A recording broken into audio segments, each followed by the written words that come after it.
Okay, we just completed round 1 of the caulking.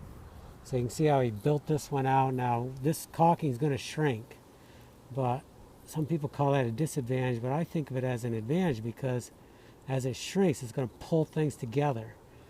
And I'm kind of using it as a glue then, in a sense. Here you can see how I went around the outside edge on the other two. And they're a little loose right now, but not bad. We'll come tomorrow after this is good and dry, hardened or set. They will not be moving. This one I'll then put another layer on and try to get the contour as good as I can back to the original. And then we'll, maybe in 2 days, we'll be ready to prime over it. So you have to be patient, take your time at it. There might be other products on the market to do this. I've been told about one or two, but the thing is, I'm using caulking for doing everything else. So for me, it's just handier to use caulking.